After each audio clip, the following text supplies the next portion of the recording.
उरामंदी माया त्याच्या काळ्या मेघवानी दाखविना कधी कुणा डोळ्यातल पाणी जिजू जिजू संसाराचा गाडा हाकला वटामंदी हसू जरी कना वाकला घडीभर तू थांब जरा ऐक त्याची धापर लई अवघड हाय गड्या उमगाया बापर उमगाया बापर लई अवघड हाय गड्या उमगाया बापर उमगाया बापर।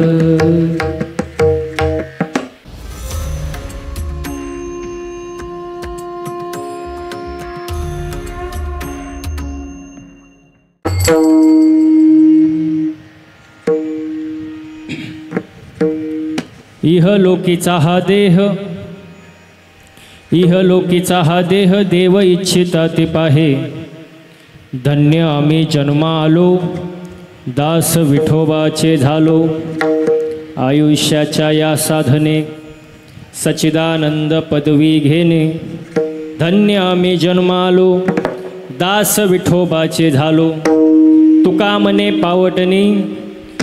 म्हणे पावटणी करू स्वर्गाची निशाणी धन्य आम्ही जन्मा आलो दास विठोबाचे झालो पांडुरंग करू प्रथम नमन पांडुरंग करू प्रथम नमन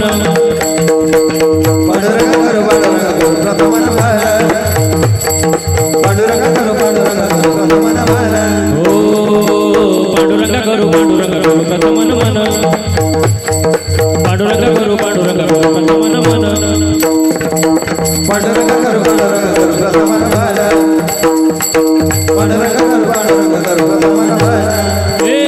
दुसरे चरण संतांची या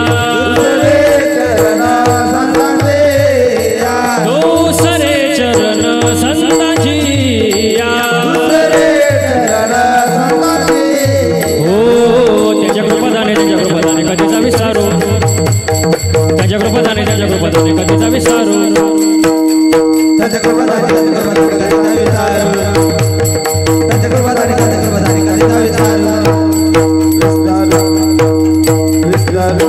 पांडुरंगा करू प्रथम नमन दुसरे चरण संतांचिया त्यांच्या कृपादाने कथेचा विस्तारू बाबाजी सद्गुरू दासतुका श्री संतांचिया माथा चरणावरी साष्टांग हे करी दंडवत मस्तक हे पायावरी या वारकरी संतांच्या माझी वाणी तुझे वर्णे गुणनाम ऐसे देई प्रेम काही कळा जयंचे केले स्मरण होय सकळ विद्येचे अधिकरण तेचे वंदुचरण श्री गुरूंचे ते नमस्कारून आता माझ्या भावा अंतराय नको रे देवा आली बागाती करीतो तुझेच नाम मी उच्चारितो दृढ माझे मन येथे राखावे बांधून तुका मने वाटे आता नको फुटदेव फाटे विठ्ठला विठाला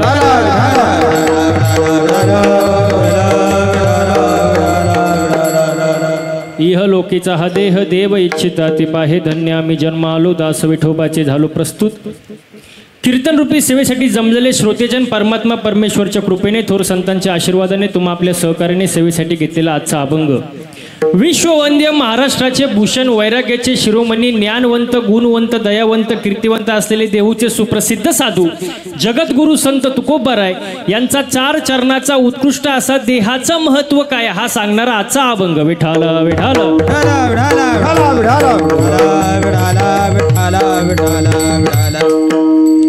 आज या जाधव वस्तीमध्ये आयोजित असलेला हा पुण्यस्मरणाचा कार्यक्रम ज्यांचं पुण्यस्मरण आहे ते म्हणजे आदरणीय कैलासवासी दामूबाबा देवराम जाधव यांच्या या पुण्यस्मरणानिमित्त आयोजित असलेला हा कीर्तन सोहळा ज्यांच्या संपर्कातून या ठिकाणी येणे झालं ते म्हणजे आदरणीय परमार्थस्नेही आमचे उमेश साहेब जाधव यांच्या संपर्कातून या ठिकाणी येण्याची संधी त्यांचं मी मनापासून धन्यवाद व्यक्त करतो।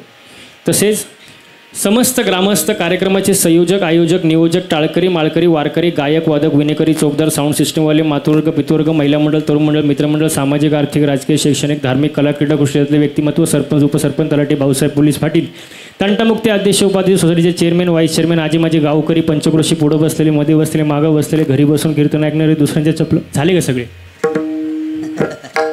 कोण राहिलं नाही ना?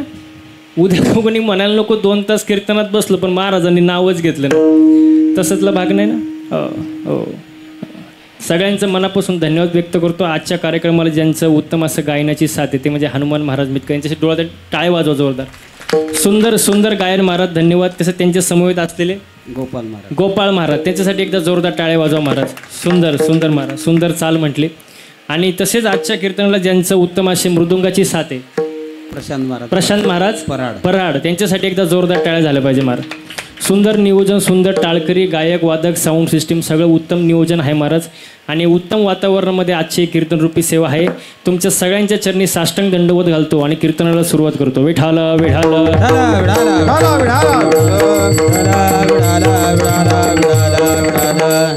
हो, पुण्यस्मरणाचा कार्यक्रम आहे, लक्ष देऊन ऐका. आता कीर्तनाला सुरुवात झाली. श्राद्ध वेगळं, पुण्यतिथी वेगळं आणि पुण्यस्मरण वेगळं. आता लक्ष देऊन ऐका.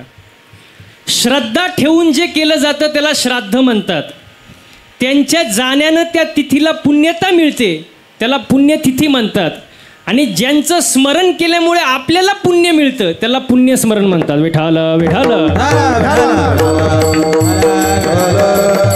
मग तुकोबरायांनी एकाला प्रश्न विचारला की बाबा तुला पुण्यवान व्हायचंय का? तो म्हणला हो. मग तो म्हणला तुकोबारायांना नक्की मला करावं काय लागेल? कुठल्या डोंगरावर जाऊन तप करावं लागेल? तुकोबाराय म्हणले कुठल्या डोंगरावर हिंडायची गरज नाही, तू फक्त एकच कर. काय कर? घेता सज नाची नावे, घेता सज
घेता सज्जनांची नावे.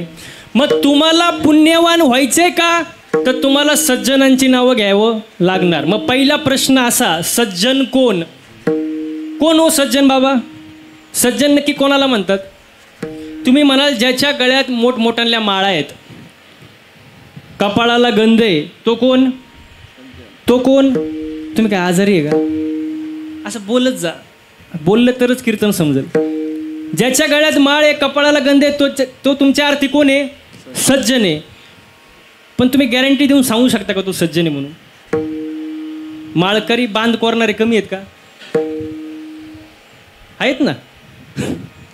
बघा, माळकरी हा सज्जनच असेल हे आपण 100% सांगू शकतो का? नाही महाराज. सज्जन माळकरी असू शकतो पण माळकरी हा सज्जनच असेल सांगू शकत नाही महाराज. मग सज्जन म्हणजे कोण महाराज?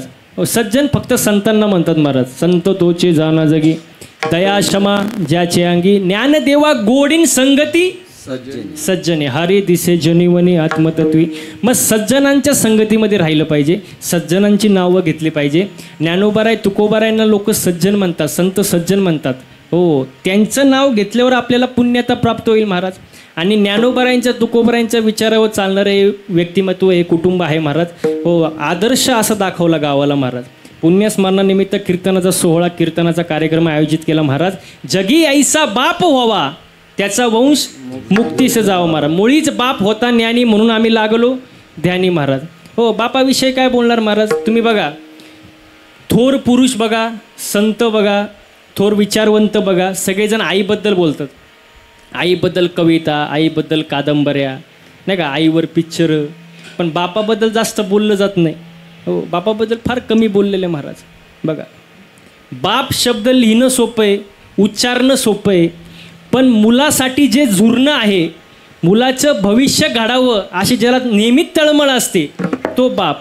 आणि ती जी तळमळ आहे, ती तळमळ निर्माण झाल्याशिवाय बाप कळणार नाही महाराज. हो, बघा, बापाच्या चेहऱ्यावरती जो आनंद आहे, तो आनंद पाहणं हे जगातलं सर्वात मोठं सुख आहे महाराज. हो, आई वडिलांना जीव लावा. मी नेहमी सांगतो, एक दिवसाची चिंता करते ती आई, आयुष्याची चिंता करतो तो बाप. हो, रिकाम्या पोटाला आई आठवते, पण रिकामा खिशाला बाप आठवतो महाराज. हो, बापाची जागा कोणी घेऊ शकत नाही महाराज. आपल्याला सर्वांना माहिती आहे, आई मायेचा सागर ही सत्य आहे कहाणी, पण दुर्लक्षित बापाच्या त्या वेदना कुणी जाणी. बाप नसतो कुणाच्या ध्यानी मनी, बाप माझा वेदनांचा धनी.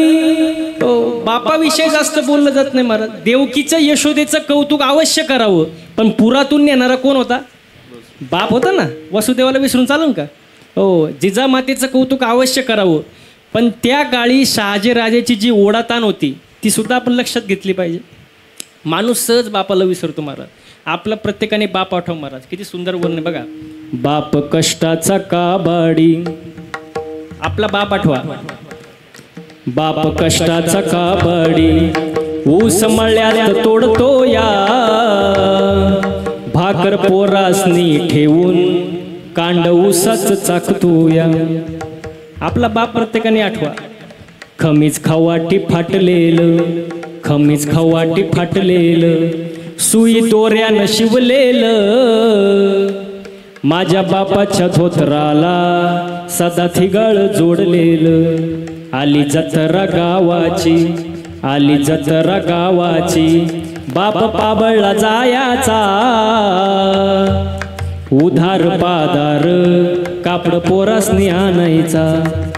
जुन्या फाटक्यानं, जुन्या फाटक्यानं बाप जत्रेत फिरायचा, आमच्या सुखाची चिंता बाप मनात करायचा. म्हणून मी नेहमी एक वाक्य सांगतो, जीवनामध्ये पापाला आणि बापाला घाबरलं पाहिजे. जो पापाला घाबरतो त्याचा परमार्थ चांगला होतो, आणि जो बापाला घाबरतो त्याचा प्रपंच चांगला होतो महाराज. हो, माझं एकच म्हणणं आहे कीर्तनाला, टाळी वाजू वाटली तर वाजवायची, पण जर वाजवली तर 2 किलोमीटर आवाज गेला पाहिजे. उगाच 10 रुपयाला एक टाळी यासारखं वाजवायचं नाही. कसं वाजवायचं? हा, बसा बसा. विठाल विठाल विठाल विठाल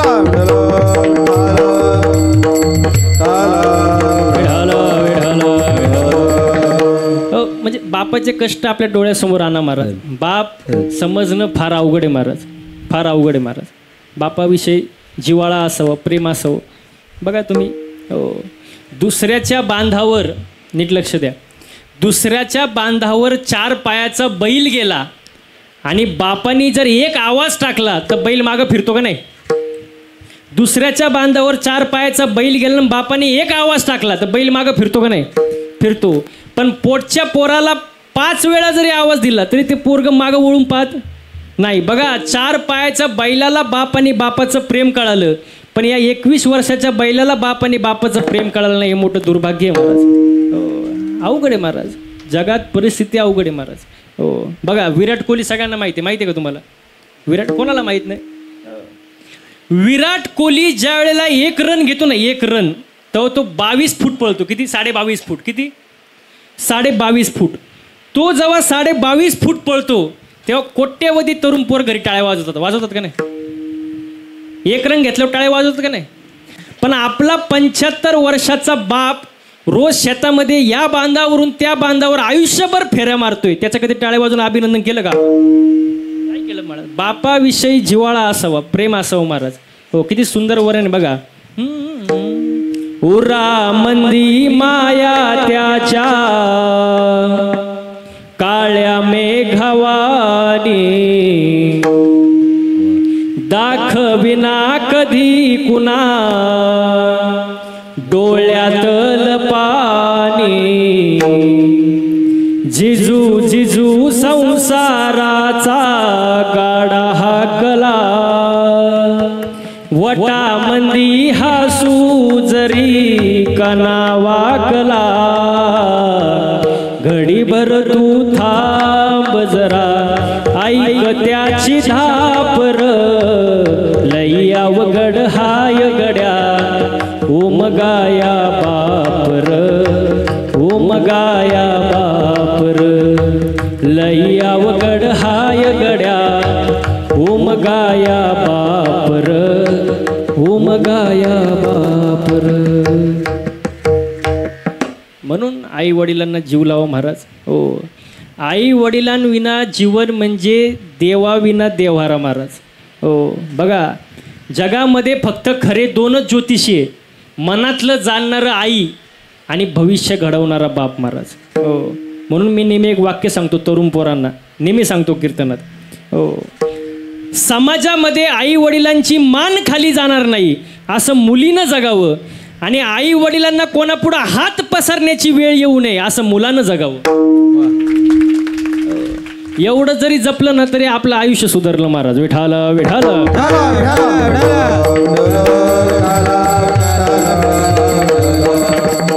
म्हणून आई वडिलांना जीव लावा महाराज, आई वडिलांवर प्रेम करा महाराज. हो, शास्त्रामध्ये बघा, मातृदेवो भव, पितृदेवो भव, आचार्य देवो आणि वा वा अतिथी देवो. 4 जणांना देव मानले, माता पिता, आपले गुरु आणि घरात आलेला पाहुणा अतिथी. अतिथी शब्दाचा अर्थ काय हो बसलेली मंडळी? अतिथी, अतिथी हा, जो कधी तीत पाहून येत नाही, आच्छन्न घेतो, त्याला काय म्हणतात? अतिथी. पण त्याला सुद्धा शास्त्रात काय सांगितले? देव सांगितलं का नाही?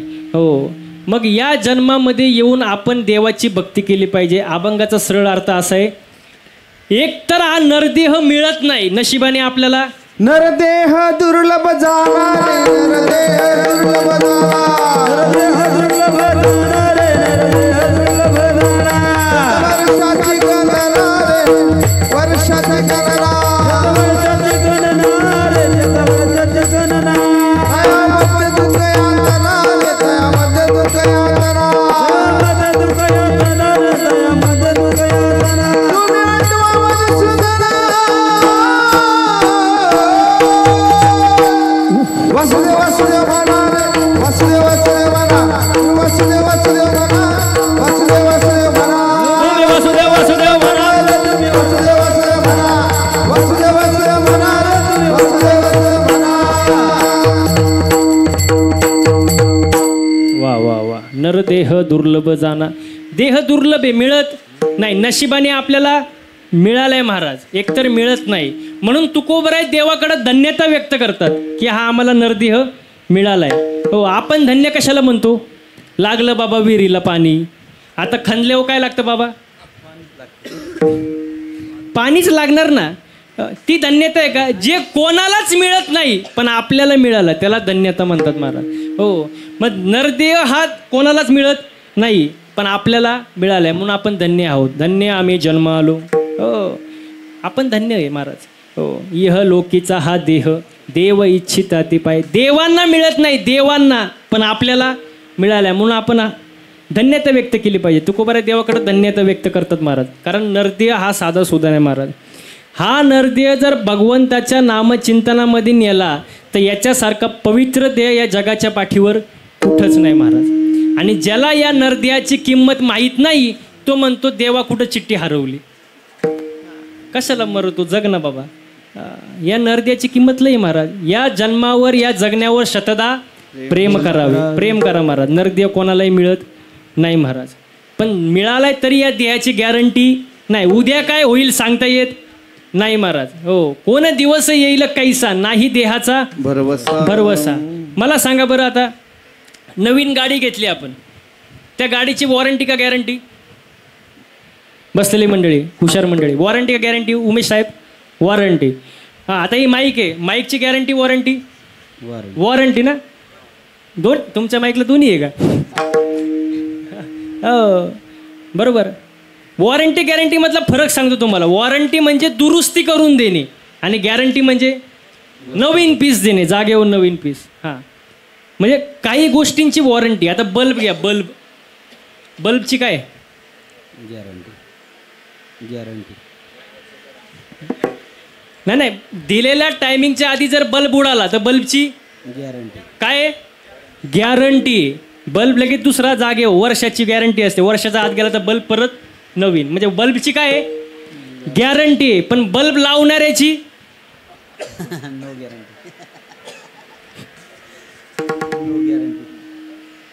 बल्ब लावणाऱ्याची आहे का गॅरंटी? लावताना चिटकला म्हणजे याची गॅरंटी नाही. जगात तुम्हाला कशाची वॉरंटी भेटेल, गॅरंटी भेटेल, पण याची गॅरंटी नाही. हो, याच्या देहाची एक सुद्धा गॅरंटी नाही. क्षणभंगुर नाही भरवसा, क्षणभंगुर नाही भरवसा. वारे सावध थोडा माया आशा, वारे सावध थोडा माया. काही नसले मग गळा पडेल फासा, मग गळा पडेल फासा. पुढे हुशार चोराय ओळसाला, पुढे हुशार चोराय ओळसाला.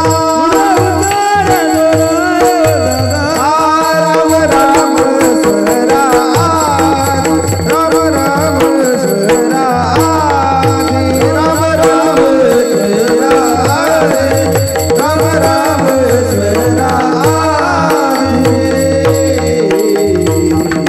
हो, या देहाची गॅरंटी नाही. क्षणभंगूर नाही भरवसा. भरवसा नाही महाराज. क्या भरोसा है इस जिंदगी का, साथ देती नहीं, साथ देती नहीं ओ किसी का. क्या भरोसा है इस जिंदगी का, क्या भरोसा है इस जिंदगी का, क्या भरोसा है इस जिंदगी का. जिंदगी एक किराए का घर है, जिंदगी एक किराए का घर है. एक ना एक दिन बदलना पड़ेगा, एक ना एक दिन बदलना पड़ेगा. मौत जब तुझको आवाज देगी, घर से बाहर निकलना पड़ेगा. जिंदगी एक किराए का घर है, एक ना एक दिन बदलना पड़ेगा, एक ना एक दिन बदलना पड़ेगा, एक ना एक दिन बदलना पड़ेगा. देहाची गॅरंटी नाही. आपण एक ना एक दिवस जाणार आहे, डोक्यातच ठेवायचं महाराज. हो, एक ना एक दिवस सगळे जाणार आहे. बरं, मी सांगतो, तुम्ही कितीही प्लॅनिंग करा बाबा, कितीही प्लॅनिंग करा, जायचं नाही तरी जाणार आहे. तुम्हाला उदाहरण देऊन सांगतो बघा. हिरण्यकशिपू सगळ्यांना माहिती आहे, बसलेले म्हणजे हिरण्यकशिपू राक्षस सगळ्यांना माहिती आहे. हिरण्यकशिपूने घोर तपश्चर्या केली आणि ब्रह्मदेवाला प्रसन्न करून घेतलं. कोणाला? देवाला. आणि ब्रह्मदेव प्रसन्न झाल्यानंतर हिरण्यकशिपू म्हणाला, देवा मला असा वरदान द्या की मी कधी मेलोच नाही पाहिजे, मरण नकोच, आमर करा मला. काय करा? आमर. ब्रह्मदेव म्हणले, मला सुद्धा एक ना एक दिवस जावं लागणार आहे, तुला आमर करू शकत नाही, दुसरं काहीतरी माग. पण हिरण्यकशिपू हुशार होता. तो देवाला असं म्हणला, देवा असं करा, मग तुम्ही मला आमर नाही ना करणार, मग एक काम करा, मला घरात मरण नको, घराबाहेर मरण नको, जमिनीवर मरण नको, आकाशात मरण नको, पशुकडून मरण नको, मानवाकडून मरण नको, शस्त्राने मरण नको, अस्त्राने मरण नको, तुम्ही बनवल्यापैकी एकाही माणसाकडून मरण नको. आणि एवढंच नाही, 12 महिन्यापैकी एकही महिन्यात मरण नको. आता ब्रह्मदेव म्हणले तथास्तु. दुसरं काय म्हणणार देव? तथास्तु. आता एवढं वरदान भेटल्यानंतर आता कोणी येडं होईल? मी अमर झालो, आता मी मरू शकत. मग हिरण्यकशिपूने काय केलं? सगळ्यांना ताकीद करून ठेवलं, आजपासून माझ्या दुश्मनाचं नाव घ्यायचं. दुश्मन कोण? देव, भगवान विष्णू. त्याचं नाव घ्यायचं. फक्त सगळ्यांनी एकच म्हणायचं, हिरण्यकशिपू की. धन्यवाद बाबा. एवढं ठरलं. आता त्याला एवढं वरदान भेटलं होतं, कोणीही घाबरलं. ठरलं सगळेजण हिरण्यकशिपू की जय एवढंच म्हणायचे. पण देव पण असं आहे बघा, त्याच्याच घरी कोण जन्माला आलं?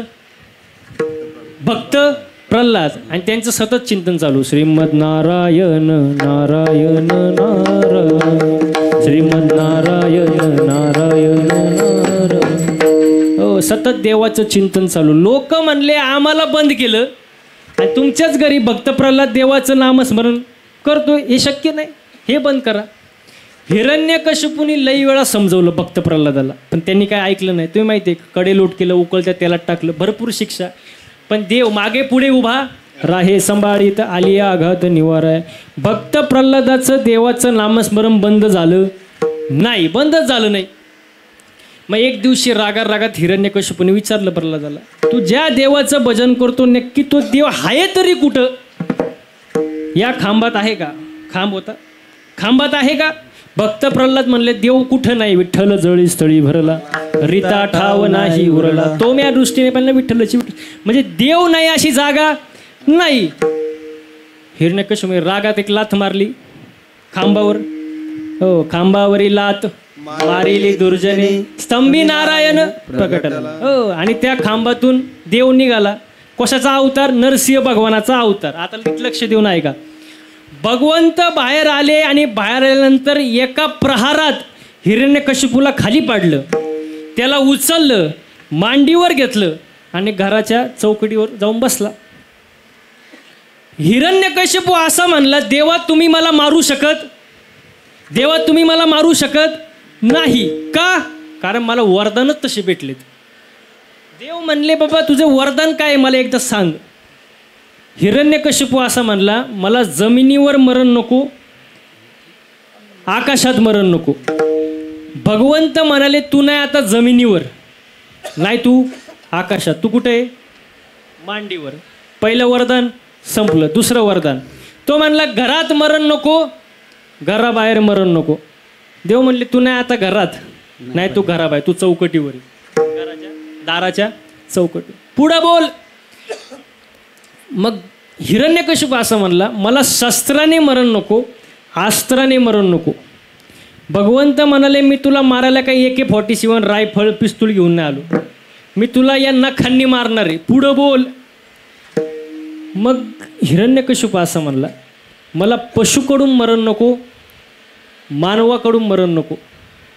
नरसिंह भगवान म्हणाले, तू एकदा माझ्याकडं नीट बघ, मी नक्की पशु आहे का मानव आहे मला सांग. पशु म्हणावं, शरीर मानवाचं, हो, आणि मानव म्हणावं तर मुंडकं पशुचं. पुढं बोल. मग हिरण्यकशिपू थोडे बिघडले. ते म्हणले, देवा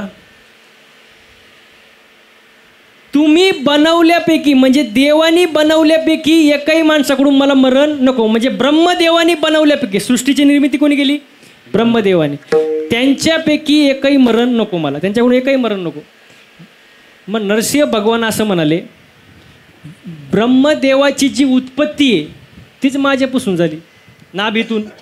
म्हणजे ब्रह्मदेवाला बनवणारा मी, मला बनवणारा ब्रह्मदेव नाही. पुढं बोल. मग शेवटचं वरदान, 12 महिन्यापैकी एकही महिन्यात मरण नको. भगवंत म्हणाले, मला माहिती आहे तू स्पेशल केस आहे, तुझ्यासाठी स्पेशल महिना काढलाय. अधिक मास. अधिक मास दोंडा दोंडा म्हणजे सगळ्या वरदानांचं मान ठेवून हिरण्यकशिपूचा मृत्यू झाला. म्हणजे त्यांनी किती प्लॅनिंग केली होती की आपण मरूच नाही, तरी तो गेला. मग आपण किस झाडकी पत्ती महाराज विठाला विठाला. विठाला विठाला विठाला विठाला. मग एक ना एक दिवस सगळे जाणार आहे, याच्यावरती काही शंका नाही. नाशिवंत देह जाणार नाशिवंत देह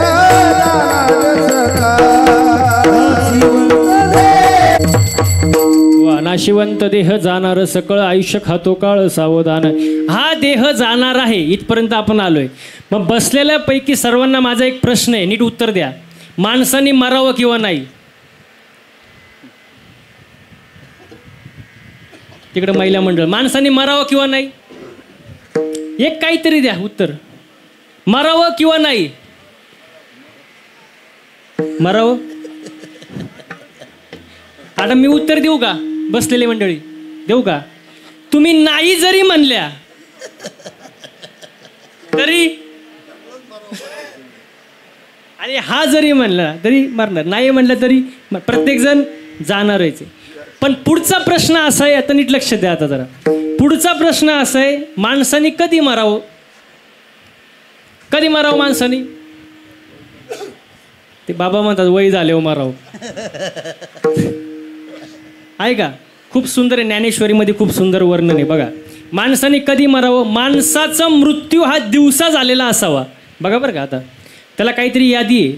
माणसाचा मृत्यू दिवसा झालेला असावा, शुक्ल पक्ष असावं, उत्तरायण असावं, माणसाचं मरताना इंद्रिय टवटवीत असावे, माणसाचा जठराग्नी प्रदीप्त असावा आणि माणसाचं जे टेम्परेचर आहे ते समान असावं. तुम्ही म्हणाल हे वाचायचं कुठं? तर ज्ञानेश्वरीमध्ये अध्याय क्रमांक 8 श्लोक क्रमांक 24 आणि ओवी क्रमांक 220 घरी गेल्यावर पाहायचं. त्याच्यात असं दिलंय, आत आत्मज्योतीचा प्रकाशू, बाहेरी शुक्ल पक्षू आणि दिवसू आणि सामा सामाजी मासू उत्तरायण. हो, म्हणजे माणसाचा मृत्यू एकतर दिवसा झालेला असावा, शुक्ल पक्ष असावं, उत्तरायण असावं, तापमान समान असावं, शरीर टवटवीत असावं आणि जठराग्नी प्रदीप्त असावा. असं मृत्यूची लिस्ट आहे. आता मग तुम्ही म्हणाल महाराज तुम्ही एवढं सांगताय, तुमचा मृत्यू या यादीत बसन का?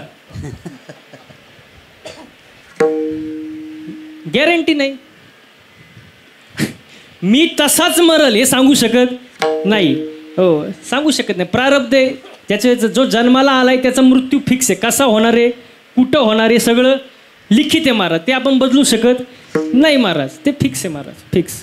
हो, मग या यादीत मृत्यू यावा असं जर वाटत असेल तर कर्म चांगलं ठेवा. हा पहिला मुद्दा. हो, कारण ते आपल्या हातात नाही ना. आपल्याला माहिती ना, आपल्या घरामध्ये लाईट चोरून आली, बटनात बोट घालायची गरज आहे का? घातलं मेला चिटकला, त्याला आता माऊली काय करणार, देव काय करणार? काय करू शकत नाही. प्रारब्धाचे भोग भोगावंच लागणार महाराज. हां, मग मृत्यू येण्याची ही अटी आहेत महाराज, बरोबर. आता तुम्हाला मी जागेवर मरून दाखवतो, फक्त लक्ष द्या माझ्या, बरं का, नीट लक्ष द्या. हां, बघा, याची ताकद झाली कमी. कशाची? बोलत जा. याची म्हणजे डोळ्याची ताकद झाली कमी. याची शक्ती झाली कशाची?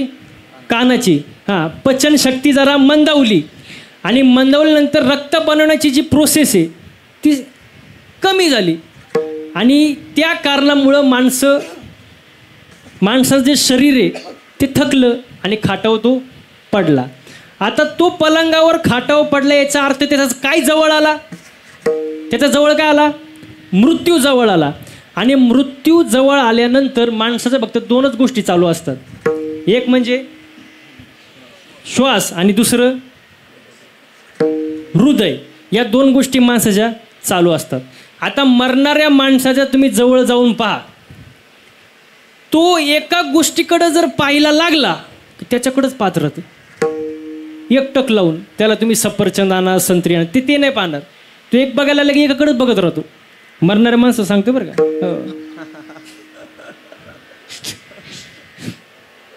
एकच गोष्टीकडे पाहत राहतं ते, बरोबर. हां, दुसरीकडनं आता एखादं बघा मरणारा पेशंट असेल, त्याच्या उशीजवळ असे डिग लागलेला असतो, सफरचंद, संत्रीन, केळी, ते खात नाही. आणि ते खात नाही म्हणून लोक त्याला आणतात. पहिला मुद्दा हा. असं कोण घेऊन जातं? जे जर खात असतं तर कोणी आणलं असतं का? खात नाही म्हणूनच घेऊन जातात. पण ते खात नाही महाराज. पण त्याला जो सांभाळणारा असतो का सोबत, तो सकाळी 5 संध्याकाळी 5 सफरचंद खातो. आणि त्याला जर आपण डबा घेऊन गेलो ना साहेब, डबा घेऊन गेलो ना त्याला खायला, तो म्हणतो इच्छा नाही. का? वासाने जेवण जात नाही. अरे तुझं 5 दिवसात गाल वर आले सफरचंद खाऊ खाऊ म्हणतो, वासाने जेवण जात. कोण कोणासाठी मरतं महाराज? हा सगळं मायेचा बाजार आहे महाराज. हो, मग मरणाऱ्या माणसाकडे बघा 2 गोष्टी चालू असतात, एक श्वास आणि दुसरं हृदय महाराज. हां, आणि तो एक गोष्टीकडे पाहायला लागले, एक गोष्टीकडे पाहत राहतो. आणि त्यावेळेला त्याने आयुष्यभरात जे काही कुटाने केलेत ते त्याच्या डोळ्यापुढे येतात. दुधात पाणी घातलं, शाळेत कॉपी केली, वीज चोरून वापरली, राष्ट्रवादीचे पैसे घेतले, काँग्रेसचं बटन दाबलं, शिवसेनेचा प्रचार केला, हे सगळ्या गोष्टी याच्या काय येतात? डोळ्यापुढे येतात. जे काय पाप केलं ते सगळं त्याच्या डोळ्यापुढे येतात. आणि डोळ्यापुढे आल्यानंतर अंतकाळी त्याची जी इच्छा निर्माण होते ती वासनेत रूपांतर होतं. आणि वासना लगेच तिच्या भावाला फोन करतं. भाऊ कोण? यम. आणि यम मग बुलेटला किकच मारून घेतो आणि बसतो त्याच्या बोकांडी. हां, आणि त्याचा त्या ठिकाणी मृत्यू होतो. आणि मग रडरडी चालू, सगळ्या गोष्टी चालू. जन्म घेणे लागेन वासनेच्या संगे. जशी वासना तसा जन्म मिळतो महाराज.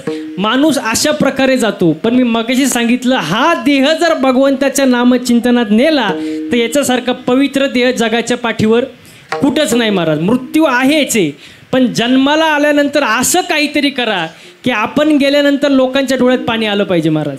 हो, तेव्हा या जन्माला येऊन फायदा महाराज. नाही तर जन्माला आला ह्याला आणि पाणी भरता भरता का वाता. तुमच्याकडे काय आहे? कसं का असं ना, पण गेला हा महत्वाचं. विठाला विठाला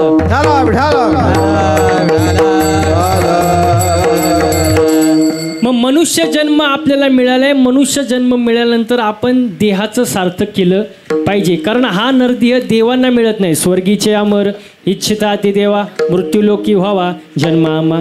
देवांना इच्छा आहे पण देवांना नरदेह मिळत नाही. नरदेह कोणाला मिळालाय? आपल्याला मिळालाय. हीच गोष्ट अभंगाच्या प्रथम चरणात. इहलोकिता देह, इहलोकिता देह, इहलोकिता देह, इहलोकिता देह, इहलोकिता देह, इहलोकिता देह, इहलोकिता देह, इहलोकिता देह, इहलोकिता देह, इहलोकिता देह. देव इच्छितात पाये, देव इच्छितात पाये, धन्य आम्ही जन्मालो, धन्य आम्ही जन्मालो.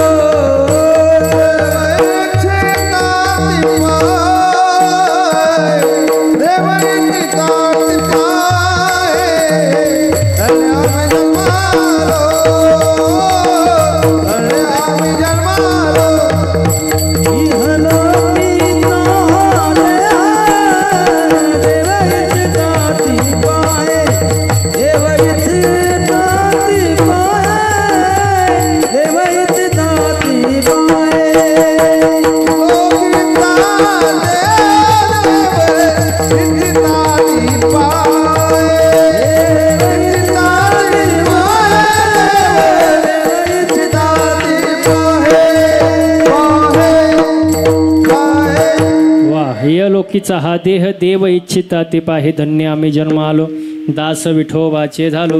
नरदेह मिळत नाही, आपल्याला मिळालंय, भाग्याची गोष्ट आहे महाराज. बघा, मग या नरदेहामध्ये आल्यानंतर तुम्हाला एक आयुष्याचं गणित सांगतो. बघा, पहिल्या 25 वर्षामध्ये माणसांनी ज्ञान कमवायचं. काय कमवायचं? बोला बोला, काय कमवायचं? ज्ञान. पहिल्या 25 वर्षांमध्ये फक्त माणसाने ज्ञान कमवायचं. जे व्हायचं ते व्हा, इंजिनियर व्हा, डॉक्टर व्हा, प्रोफेसर व्हा, सर व्हा, IT व्हा, कलेक्टर व्हा, काय व्हायचं ते व्हा. पण पहिल्या 25 वर्षात 25 ते 50 फक्त धन कमवायचं. फक्त धन. बघा तुम्हाला मी गणित सांगतो, नुसता पैसा कमवायचा, पण तो पैसा कमवत असताना जोडून या धन उत्तम व्यवहारे उदास विचारे वेची करी. चांगल्या मार्गाने पैसा कमवायचा. पैशाची लई आवश्यकता आहे जीवनात. आता एवढा मोठा चांगला कार्यक्रम यांनी आयोजित केला उमेश साहेबांनी, बिन पैसा झाला का हो? पैसा लागतोच ना महाराज, पैशाशिवाय कुठला कार्यक्रम आहे का? नाही. पण तो पैसा कमवत असताना चांगल्या मार्गाने कमवला पाहिजे, हे संतांचं मत आहे. हो, मग पहिल्या 25 वर्षात ज्ञान कमवायचं, 25 ते 50 फक्त धन कमवायचं, आणि एकदा का 50 वय झालं माणसाने संसारात लक्ष घालायचं. संसारात अजिबात लक्ष द्यायचं नाही. 50 वय झालं ना संसारात लक्षच द्यायचं नाही. बघा, दशरथ राजाचा एक केस पांढरा झाला, दुसऱ्या दिवशी राजगादी रामप्रभूला दिली होती. आपलं टक्कल पडलं केस काळे करू तरी घर सुटणे, तरी आपल्या कमरेच्या चाव्या काय सुटत नाही महाराज. बघा, 50 वय, थोडंफार माणसं का वैराग्य असावं का नाही, जास्त नाही पण थोडंफार. 50 वय झालं ना भगवंताची भक्ती करावी, देवाचं नामस्मरण करावं, मार्गदर्शन करा, पण संसारात लक्ष घालू नका. हो, तसं पाहिलं गेलं तर आपलं आयुष्य ते 40 वर्षाचं आहे. किती? तुम्ही म्हणाल महाराजांना येड लागले काय? आपलं आयुष्य किती आहे? 40 वर्षाचे. बाकीचे जे 60 आहेत का ते उधार घेतलेत, उधार. तुम्ही म्हणाल कोणाकडून? बैलाकडून, कुत्र्याकडून आणि गाढवाकडून. तुम्ही म्हणाल कसं काय? ऐका, हे एकदा 4 जण, माणूस, बैल, कुत्रा, गाढव, ब्रह्मदेवाकडे गेले. आणि ब्रह्मदेवाकडे गेल्यानंतर ते बैल रडू लागलं. ते म्हणलं, किती जरी मी शेतात काम केलं, किती राबलो तरी टायमाला मला काही चारा पाणी देत नाही. मी एवढं 40 वर्ष जगू शकत नाही, मी फक्त 20च वर्ष जगणार. मग तिथं माणूस होता. मग बैलाचे 20 वर्ष कोणी घेतले? माणसाने. 40 आणि 20 60. मग हे सगळं ऐकल्यानंतर मग कुत्रं इवळू लागलं तिथं, याला तरी चारा पाणी देतात, मला टायमाला भाकर नाही, आपण 40 वर्ष जगू शकत नाही. मग त्यातले 20 वर्ष कुठे गेले? हां, माणसाला. 60 आणि 20 80. आणि हे सगळं परत ऐकल्यानंतर गाढव तर जोरातच बुंबलू लागलं. ते म्हणलं, याला तरी भाकर भेटते कधीतरी, पण माझं काम झाल्यावर मालक मला घरी जाणत नाही, शेतातच सोडून देते, त्यामुळे मी पण 40 वर्ष जगू शकत नाही, मी 20 वर्ष जगणार. मग त्याचे 20 परत माणसाला. 80 आणि 20 100. आता गणित आहे का पुढचं? 40 वर्षापर्यंत माणूस कोणालाच घाबरत नाही, तो कोणालाच भीत नाही 40 वर्षापर्यंत. तारुण्यामध्ये न मानी कोणास, तो भीतच नाही कोणाला. हो, पण एकदा का 40 वर्ष झाले की मुलं मोठ्यांले होतात, कॉलेजला जातात, पोरीचं लग्न करायचं असतं. मग तो 40 वर्षानंतर असं काम करतो, दिवस रात्र शेतातच राहतो.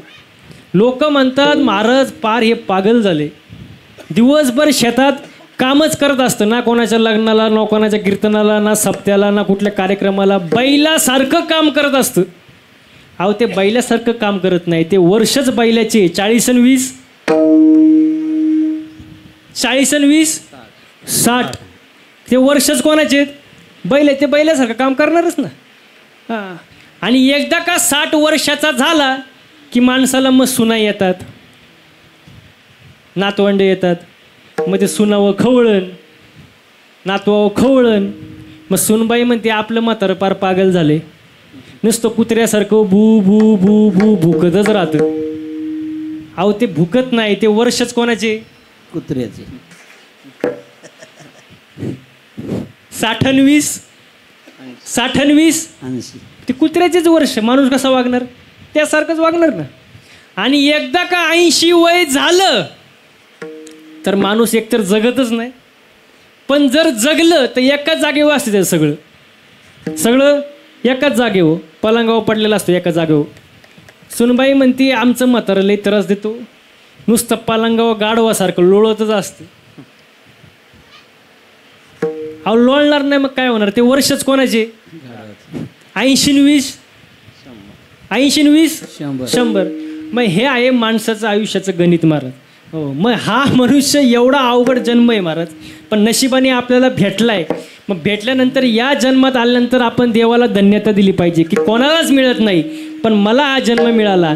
मग या जन्मात येऊन आपण काय केलं पाहिजे? अभंगाचं दुसरं चरण. धन्य आम्ही जन्मा आलो, धन्य आम्ही जन्मा आलो, धन्य आम्ही जन्मा आलो, धन्य आम्ही जन्मा आलो,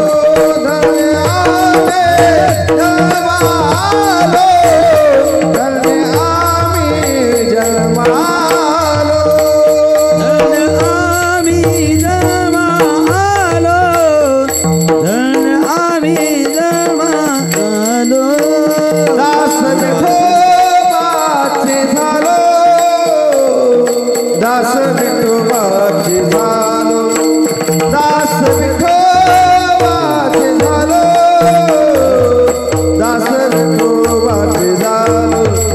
धन्य आम्ही जन्मा आलो, धन्य आम्ही जन्मा आलो, धन्य आम्ही जन्मा आलो, धन्य आम्ही जन्मा आलो.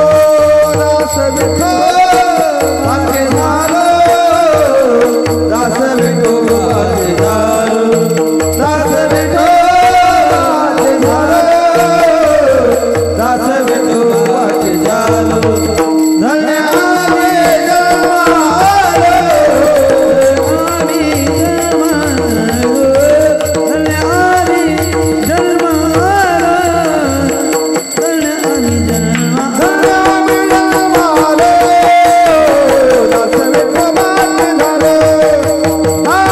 जन्मा आलो, दास विठोबाचे झालो, दास विठोबाचे झालो,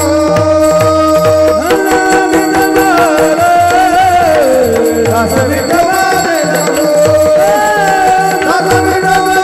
झालो, दास विठोबाचे झालो, दास विठोबाचे झालो, धन्य आम्ही जन्म आलो, दास विठोबाचे झालो. हो, तुकोबारा म्हणतात आम्ही धन्य झालो, जन्माला आलो, आणि दास कोणाला झालो?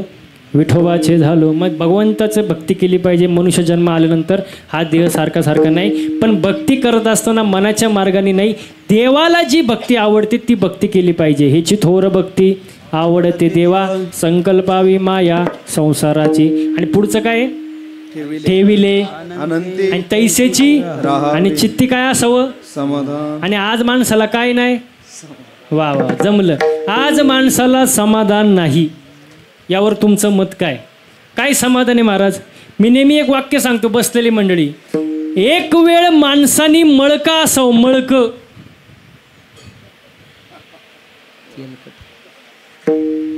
हो जाधव वस्ती.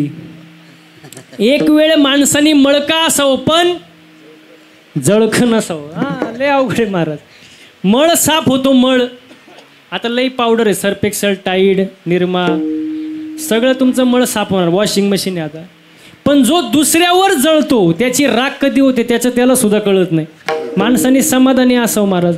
तुम्ही सगळं मंदिरात जाता का? महिला मंडळ मंदिरात जाता का? मंदिरात जाता का? जाताना काय मागता देवाकडं? काय? सुखी काय? सुखी भेळ?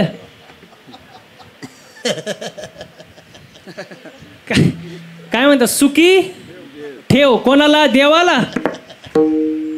मला आणि बाकीच्यांना?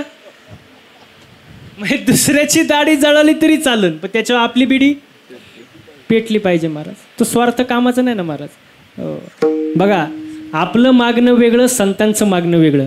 आपलं मागणं स्वतःकरिता, संतांचं मागणं समाजाकरिता. हो, जगाच्या कल्याणा संतांच्या विभूती, देह कष्ट वे ते परोपकारी.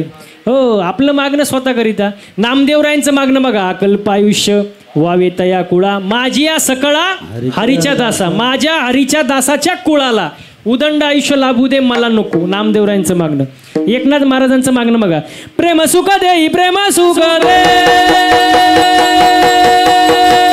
प्रेम सुख देई प्रेम सुख दे, प्रेम सुख दे,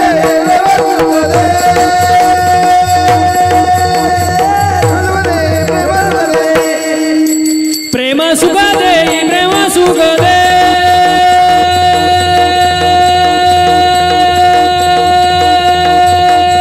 प्रेम सुख देई प्रेम सुख दे, प्रेम सुख दे,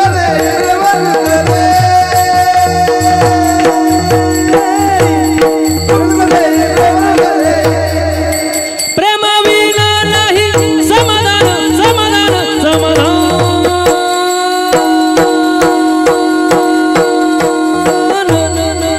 प्रेम सुख देई प्रेम सुख दे,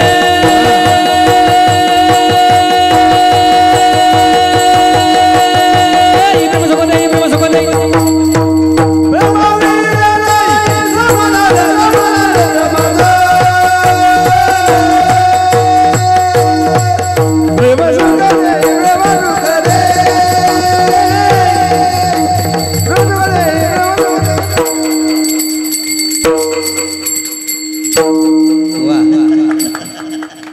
लय प्रेम झालं. धन्यवाद धन्यवाद. प्रेम सुख देई प्रेम सुख देई, प्रेमाविना नाही समाधान. आणि माणसाला आज काय नाही, समाधान नाही महाराज. माणूस स्वार्थी झाला महाराज. मला सांगा वायरमॅन चांगला कोणता? बघा आकडा काढीत नाही तू. बघितलं का? माणूस काय झाला, स्वार्थी झाला ना. पोरांनो शिक्षक चांगला कोणता रे? तो म्हणतो मारित नाही तू. म्हणजे माणूस काय झाला, स्वार्थी झाला महाराज. हो, माणसाने स्वार्थी नसावं महाराज.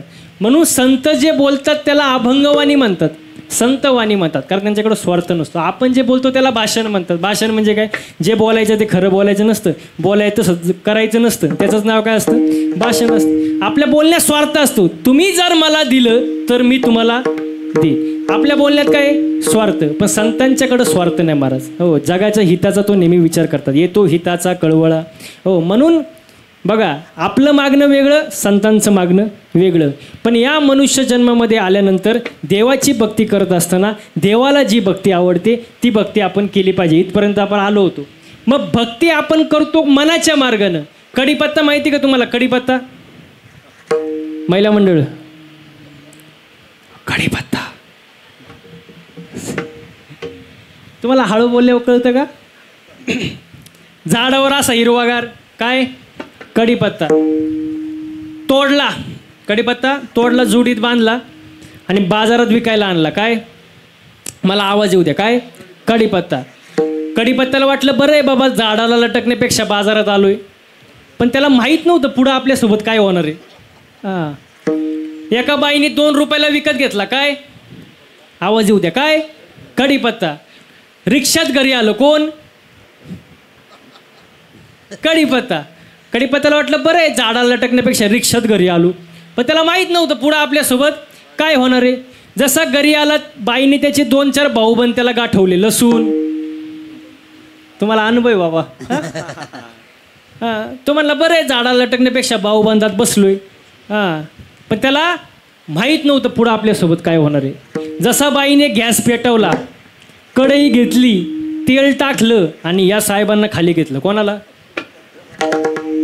महिला मंडळ. कोणाला? कढीपत्त्याला. असं वरबडलं आणि दिलं तेलात टाकून.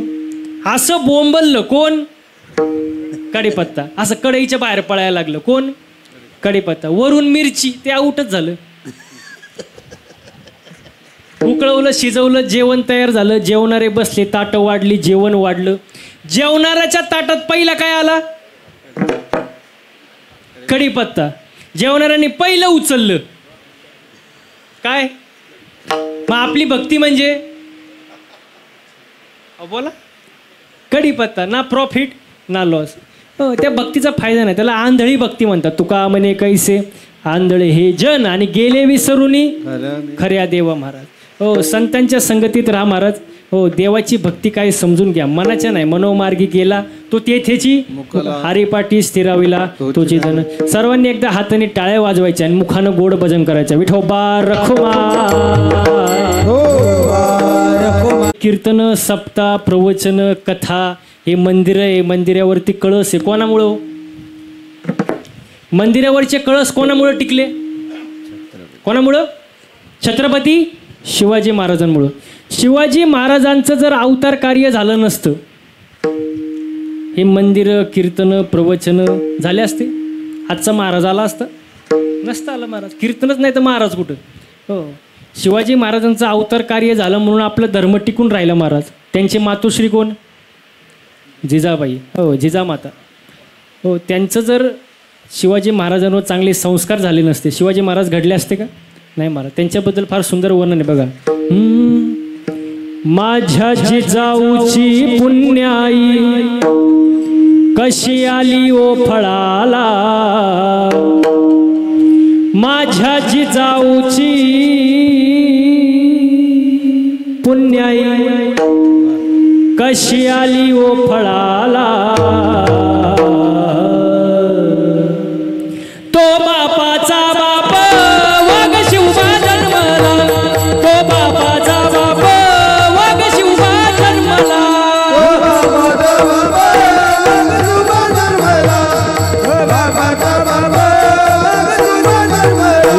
माझ्या जिजाऊची पुण्याई.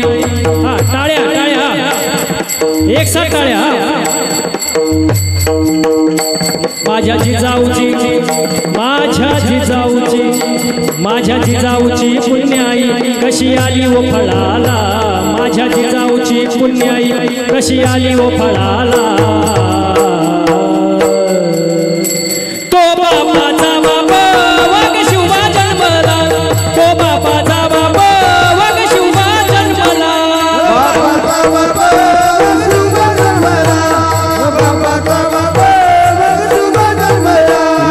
शिवनेरीवर शिवबा जन्मला. टाळ्या. शिवनेरीवर शिवबा जन्मला, राजांचा अधिपती राजांचा अधिपती, दैवत दैवत दैवत छत्रपती नामचं दैवत छत्रपती, दैवत छत्रपती नामचं दैवत छत्रपती.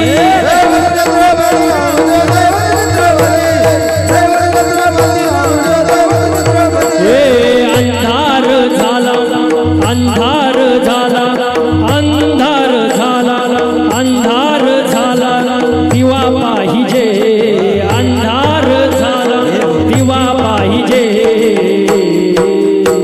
या देशाला जिजाऊचा शिवा पाहिजे, या देशाला जिजाऊचा शिवा पाहिजे, या देशाला जिजाऊचा शिवा पाहिजे, या देशाला जिजाऊचा शिवा पाहिजे.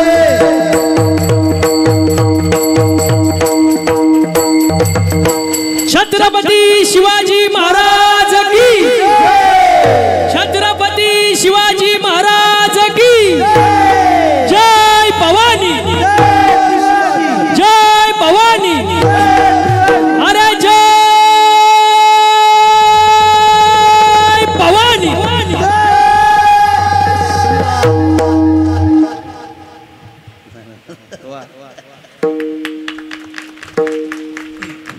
मला माहिती आहे महाप्रसाद नंतर आहे, त्यामुळे थोडा जोर कमी लागतोय, पण काय हरकत नाही.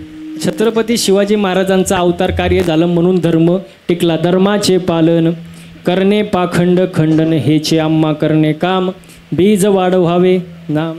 धर्माचं पालन केलं आपणही केलं पाहिजे. मनुष्य जन्मामध्ये आल्यानंतर या गोष्टी आपण जपल्या पाहिजे. चांगलं वागलं पाहिजे. आपण चांगलं वागत नाही. कर्म कसं पाहिजे माणसाचं? चांगलं पाहिजे महाराज. पण आपलं वागणं कसं आहे? आपल्यामुळं दुसऱ्याला त्रास कसा होईल बुवा. हो मग काही सांगितलं मी, दुधात पाणी घालणं, वीज चोरून वापरणं, बांध कोरणं. तुमच्यात आहे का कोरणारी? इकडं नाही ना. हे म्हणतात इकडंच येत, आमच्याकडे नाही. मला एक सांगा बरं बसलेली मंडळी, असा एखादा माणूस मला दाखवा की ज्याने बांध करून बंगला बांधला. बांध करून फॉर्च्युनर घेतली, असं एखादा आहे का? हां, अहो ज्यांनी आपल्या मुलांचं करिअर घडवलं, मुलांचं भविष्य घडवलं, त्यांनी बांध कोरण्याकडे कधी लक्ष दिलं नाही. आणि ज्यांनी बांध कोरण्याकडे लक्ष दिलं, त्यांनी तर मोठी चूक केलीच, पण त्या वादामध्ये स्वतःचे लेकरं सुद्धा ओढून घेतलं आणि त्यांचं सुद्धा आयुष्य बरबाद केलं महाराज. हो, हे असं चुकीचं वागून फायदा आहे का? नाही, चांगलं वागावं, कर्म चांगलं पाहिजे, माणसाने चांगलं बोलावं. आपल्याला बोलायचं कळत नाही, चांगलं बोलावं महाराज, आपल्याला बोलायचं कळत नाही. बघा, एक जण जेवायला बसला, महिला मंडळ ऐकते ना, एक जण जेवायला बसला आणि नेमकी त्याच दिवशी त्याची सासूबाई आली आणि तो काय करत होता? जेवत होता. आणि हा आपल्या बायकोला कसं म्हणतो, वै ग आज भाजी मामीने केली काय ग, भाजी मामीने केली काय ग.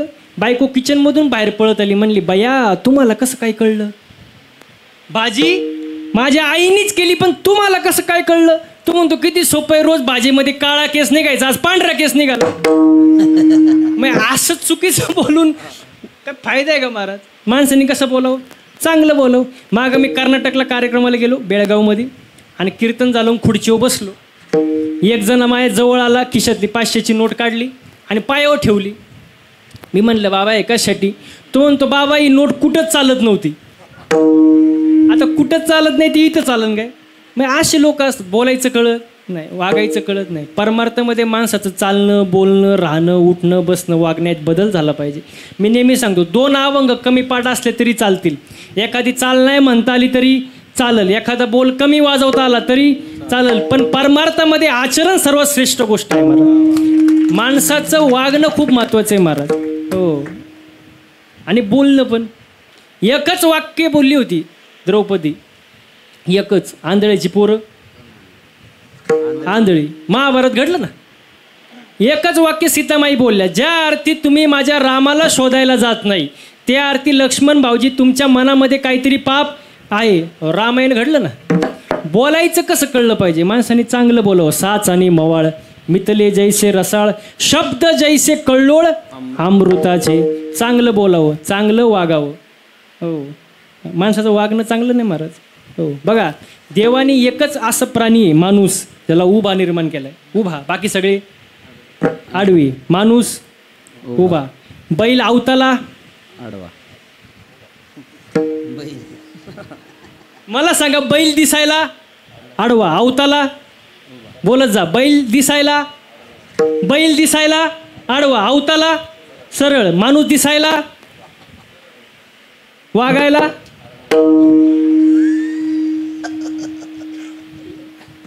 कळतंय का नाही?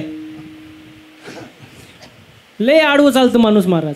बघा, 100 मांजरे आडवे जाऊ द्या, तुमचं काम 100% होणार. एक माणूस आडवा जाऊ द्या, चालू असलेला कार्यक्रम बंद पडणार. म्हणजे मला सांगायचा मुद्दा काय, माणसाने कसं वागावं? चांगलं वागावं महाराज, चांगलं बोलावं, चांगलं वागावं महाराज, हसत जीवन जागावं महाराज. आपण हसत नाही, हसणंच गेले माणसाचं महाराज, हसत नाही. आणि हसलं नाही की माणसाला मग अटॅक येतो. अहो सध्या 25 ते 30 वयात माणसाला अटॅक येतो. हे काय अटॅक येण्याचं वय आहे काय? 25 ते 30 वयात अटॅक येण्याचं कारण सांगतो तुम्हाला. पैशांची जास्त हाव, ताणतणाव, टेन्शन, डिप्रेशन आणि व्यसन या गोष्टीमुळे माणसाला अटॅक येतो महाराज. आपले पूर्वज बघा, आपले पंजोबा आजोबा कसे जगत होते. त्यांच्याकडं 2 बैल, 1 बैलगाडी, शेती एवढे होते, समाधानी असायचे. पैशांची जास्त हाव नव्हती, ते समाधानी आयुष्य जगायचे. त्या काळी जास्त दवाखाने पण नव्हते, तरी त्यांना 100 वर्ष सहज आयुष्य लाभायचं. का? हसत जीवन, समाधानी जीवन जगायचे महाराज. हां, आपण हसत नाही महाराज. का हसत नाही? कारण आपला संवाद कमी झाला आहे. प्रत्येकाच्या हातात फोन आहे, मोबाईल. जो तो आपल्या मोबाईलवर संवाद कमी, बोलणं कमी, मनातलं दुःख सांगणं कमी, माणसाला येतो अटॅक. हसत जीवन जगा. ज्याला हसता येतं त्याला 4 माणसात, ज्याला हसता येतं त्याला 4 माणसात बसता येतं, गर्दीत घुसता येतं महाराज. म्हणून हसलं पाहिजे, प्रेमाने आनंदाने आयुष्य जगा महाराज. या सगळ्या गोष्टी साधू संतांनी 450-800 वर्षापूर्वी सांगून ठेवल्या, पण लोक ऐकत नाही. आणि जवळजवळ लोक चांगलं सांगून ऐकतीच नाही महाराज. ऐकलं पाहिजे. जर आपण नाही ऐकलं महाराज, तर संत वर्णन करतात, हे जरी नाही ऐकालं तरी दुसरा येईल, हे जरी नाही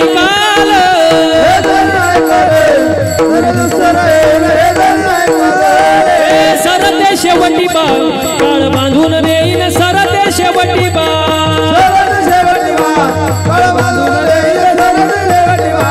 एका जनार्दनी आमचं काय बाजाईल आमचं काय बाजाईल पिंगळा पिंगळा पिंगळा पिंगळा पिंगळा महाद्वारी बोल बोली तो देखा पिंगळा महाद्वारी बोल बोली तो देखा पिंगळा महाद्वारी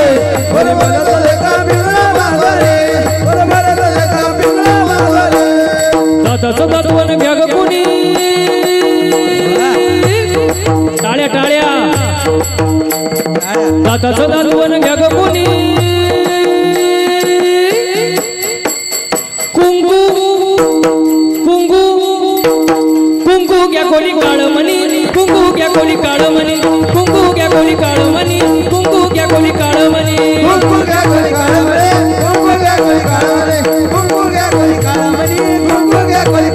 या शेजारी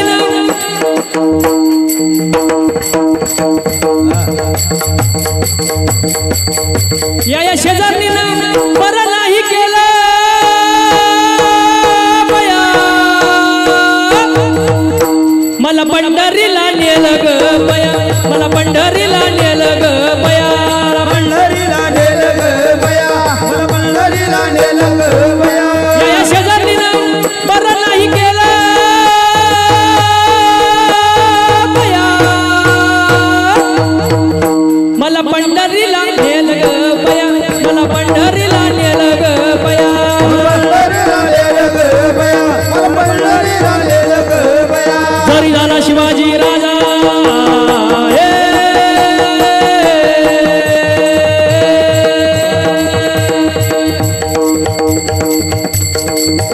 जरी झाला शिवाजी राजा जरी झाला शिवाजी राजा नाही केली मजा सुखी होती प्रजा जरी झाला शिवाजी राजा जरी झाला शिवाजी राजा नाही केली मजा सुखी होती प्रजा विचार करून न्याय देणार विचार करून दान देणार विचार करून दान देणार माय बहिणीची इज्जत राखणार माय बहिणीची इज्जत राखणार माय बहिणीची इज्जत राखणार असा सरदार शिवाजी राजा जिरहजी असा सरदार शिवाजी राजा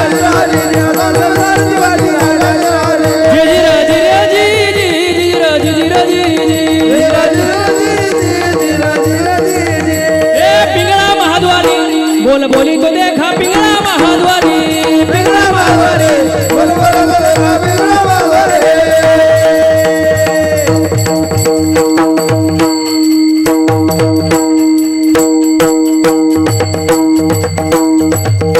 वा वा वा वा हे सर्व सगळ्यांसाठी टाळ्या झालं पाहिजे ना सुंदर महाराज मला सांगा बरं बसणारी मंडळी हे पकवाद वाजवणं सोपं आहे का हे गायन करणं सोपं आहे सोपं आहे का नाही ना बरं ते जाऊ द्या मरू द्या कीर्तन करणं सोपं आहे का सोपं आहे तुम्हाला रॉकेट माहिती आहे का रॉकेट आकाशात उडतो रॉकेट आकाशात उडतो ना आपण काय म्हणतो काय उंच रॉकेट उडतंय रॉकेट काय उंच उडते पण त्या रॉकेटचा मागं धूर किती निघतो त्या रॉकेटलाच माहित असतं ना तसं आमच्या सगळ्यांकडे बघून तुम्हाला वाटत असेल महाराजांची लई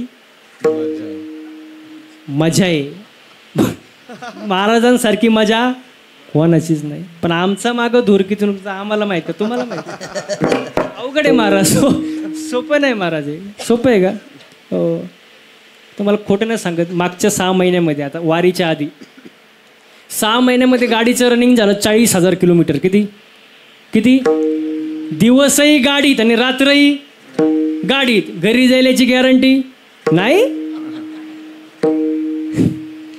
अवघड कार्यक्रम महाराज सोपं नाही महाराज हो एक जण तो नुसताच महाराज एक जण तो नुसताच कणायचा माझ्या पुढे महाराज तुमची लई मजा आहे तुमच्यासारखी मजा कोणाचीच नाही म्हणलं कणू नको फक्त 8च दिवस माझ्यासोबत फिर किती 8च दिवस तुला दिवसाला रोज देणार 500 रुपये किती फक्त काय करायचं माझ्यासोबत 8 दिवस फिरायचं तो म्हणला महाराज मी गाणार नाही म्हणलं तुला कोण गायला देतं इथं रती महारती पडली तू गाडीत नीट मर किती दिवस 8 दिवस ठरलं टाकलं त्याला गाडीत रोज ह्या टोकावरून त्या टोकाला त्या टोकावरून ह्या टोकाला ह्या टोकावरून त्या टोकाला 8 दिवस असं फिरवलं त्याला 9व्या दिवशी त्यांनी माझे पायच धरले, म्हणला मारा जावे त्याच्या वंशा देवाकडे,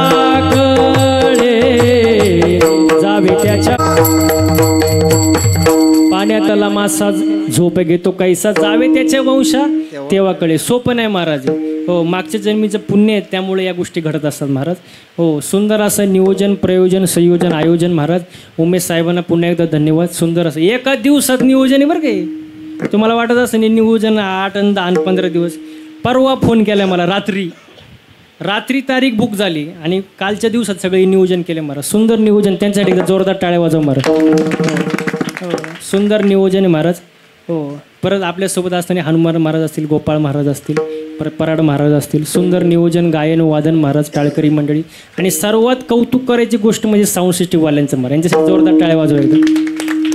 आपण भरपूर ठिकाणी फिरतो, कार्यक्रमाला लांब लांब फिरतो, मग सिस्टीम मोठी असते, स्पीकर मोठे, मिक्सर मोठे, सगळं मोठं, पण सगळ्यात महत्त्वाचं असतं ऑपरेटिंग. महाराजांना टायमिंगला काय पाहिजे? बेस पाहिजे, ट्रबल पाहिजे, नाही तर महाराज ट्रबलमध्ये यायचा. त्यांनी सुंदर ऑपरेटिंग केली महाराज. सुंदर नियोजन, तुमच्या मनापासून धन्यवाद व्यक्त करतो महाराज. सुंदर नियोजन आहे महाराज. हो, बोलता बोलता बराच वेळ गेला. मी जे काय बोललो ते साधू संतांचे, चुकीचे असेल ते माझ्या प्रकृतीचा गुणदोष म्हणून सोडून द्या. झालेली सेवा तुमच्या जनता जनार्दनांच्या चरणी अर्पण करतो. सेवेला पूर्ण विराम देतो. ज्ञानेश्वर माऊली ज्ञानराज माऊली ज्ञानेश्वर माऊली, ज्ञानराज माऊली, ज्ञानेश्वर